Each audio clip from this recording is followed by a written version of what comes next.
देवगन साहब आए थे, मैं नानावटी में था, क्या हो गया तुझे? मैंने सर ये मैं गिर गया। मैं बोलूंगा वो करेगा? हाँ मैं करूंगा सर, बोलिए। सुबह उठ के फर्स्ट यूरिन पीना अपना, कोई कोई तकलीफ नहीं रहेगी, कभी कुछ नहीं होगा, फर्स्ट यूरिन पीना, जो खाता है नॉर्मल खाना, लेकिन फर्स्ट यूरिन सुबह उठ के पीना।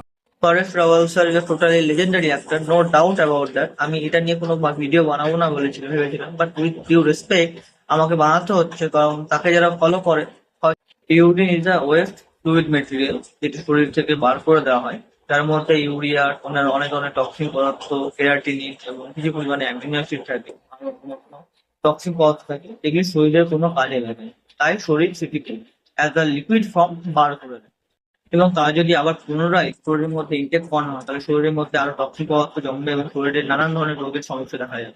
এটি মোটেও সুবিধাজনক নয়। मैंने ये सोचा था कि अगर मुझे यूरिन पीना ही है तो मैं तो उड़ेल नहीं दूंगा, I sip it like a beer, क्योंकि अगर करना है तो पूरे तरीके से करना है। मैं आपको बताऊं, 15 दिन मैंने किया, 15 दिन के बाद जब एक्सरे निकाला गया, डॉक्टर दंग रह गए, बोलते सीमेंटिंग कैसे हुआ, he could see the white line forming. এবং এই টক্সিনগুলি মোটেও কোনো সিমেন্ট না, যা ইনার লেয়ারে, শরীরের ইনার লেয়ারে গিয়ে জমে এবং সেটিকে কমপ্লিট করবে বা আরো শক্ত করবে, এটি মোটেও না। এটি বরং লিকুইড কাজ করবে, যা শরীরের মধ্যে যে একটা লেয়ার, টক্সিন লেয়ার হিসেবে জন্মে এবং শরীরের অনেক ক্ষতি করতে পারে। এই টক্সিক পদার্থগুলি সবথেকে বেশি ক্ষতি করবে শরীরের ডাইজেস্টিভ সিস্টেম, যা ফলে ডাইজেস্টিভ প্রবলেম এবং কিডনি প্রবলেম, এমনকি লিভার প্রবলেমও দেখা যেতে পারে। Please follow me for more healthy information. मेरी खोपड़ी में कितना टेंशन है तेरे को मालूम क्या? लेती थी। ये देखिए, 1 चम्मच गोबर